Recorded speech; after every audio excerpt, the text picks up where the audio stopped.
wabarakatuh. Kembali lagi dengan saya Zaratul Afifah. Hai teman-teman semua, apa kabar? Baik kan?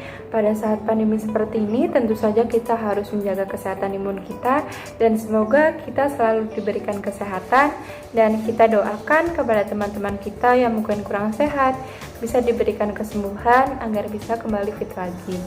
Nah, pada pertemuan kali ini kita akan membahas tentang pasar modal. Teman-teman ada yang tahu nggak sih apa itu pasar modal?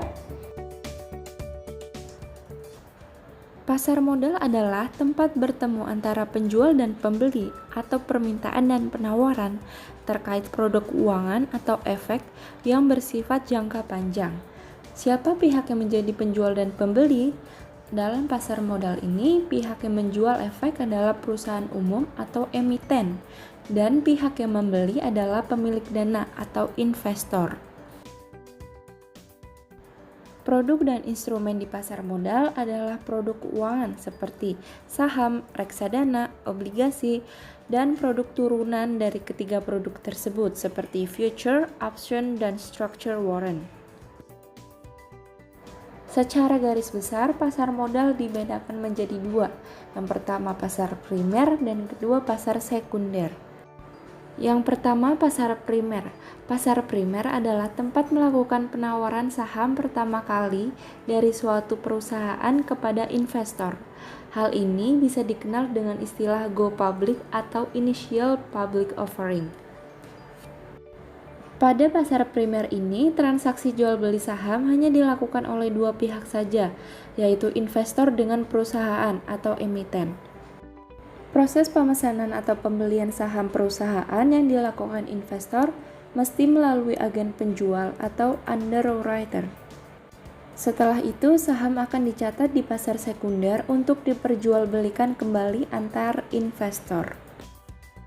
Yang kedua, pasar sekunder. Pasar sekunder merupakan kelanjutan dari pasar primer yang mempertemukan antar investor jual dan investor beli melalui mekanisme lelang berkelanjutan atau continuous action. Harga saham dalam pasar sekunder juga bersifat fluktuatif, harganya tidak stabil, seringkali mengalami naik dan turun sesuai dengan kondisi banyaknya jumlah permintaan serta penawaran yang terjadi di pasar.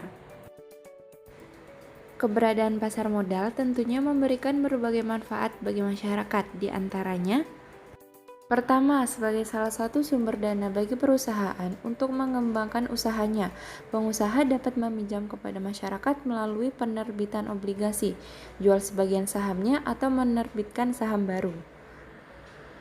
Kedua, sebagai sarana investasi bagi masyarakat yang ingin menginvestasikan dananya di sektor keuangan. Ketiga, sebagai sarana bagi masyarakat untuk ikut memiliki perusahaan.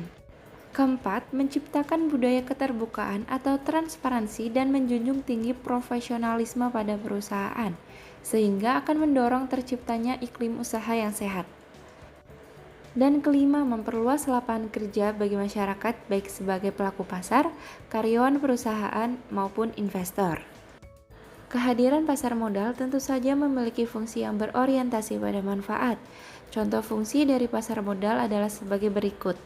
Pertama, untuk menambah modal emiten. Pasar modal merupakan sarana untuk mendapatkan sumber dana tambahan oleh perusahaan, yaitu melalui penanaman modal dari investor seperti saham, obligasi, dan sebagainya.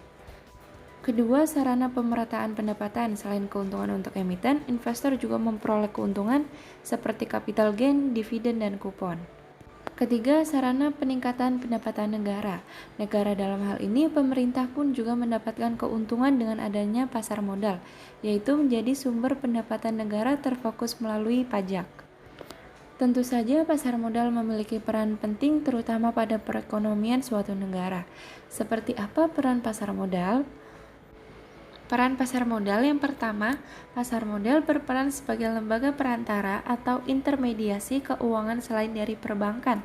Yang kedua, pasar modal berperan dalam jalannya aktivitas bisnis investasi.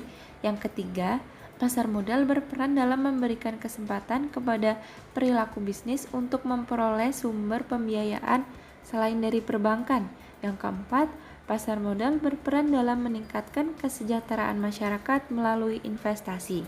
Setelah memahami fungsi dan peran pasar modal, lalu apa sih tujuan dari pasar modal? Pasar modal memiliki beberapa tujuan utama, yaitu sebagai berikut.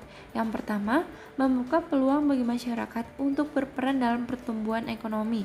Yang kedua, menyediakan wadah investasi bagi masyarakat.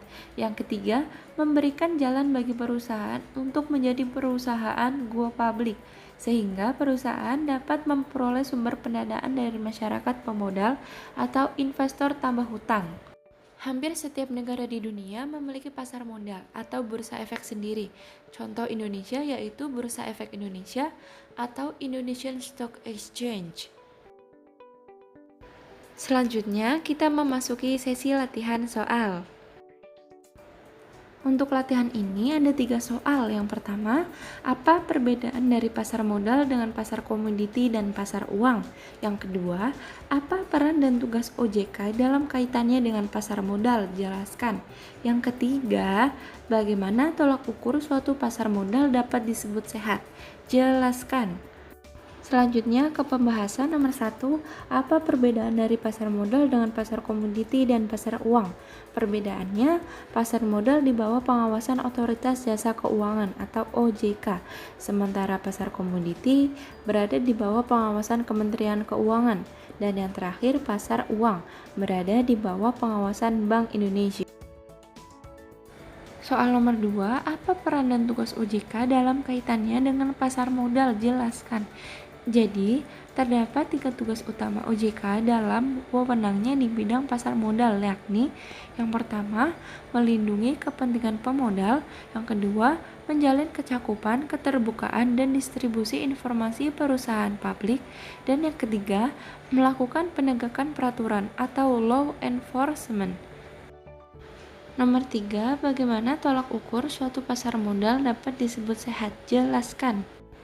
Tolak ukur suatu pasar modal yang dikatakan sehat ialah yang menetapkan prinsip-prinsip berikut ini. Yang pertama, efisiensi, yakni kemampuan untuk mengakomodasi transaksi sebanyak mungkin.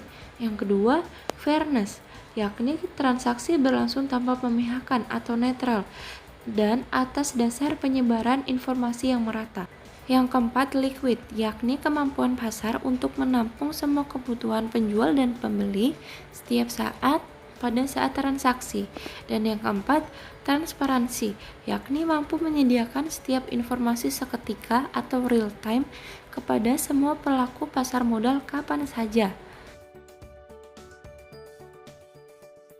Itulah penjelasan dari materi pasar modal kali ini. Nah, selanjutnya untuk penugasan, saya sudah menaruh tugas terkait materi ini di Google Classroom di pertemuan 14. Untuk detailnya, tugas harus dikirimkan sebelum pertemuan minggu depan.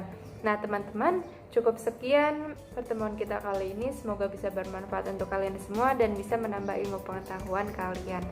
Jangan lupa tugasnya dikerjakan dan selalu jaga imun kalian dan tetap selalu di rumah jika tidak ada kepentingan yang mendesak.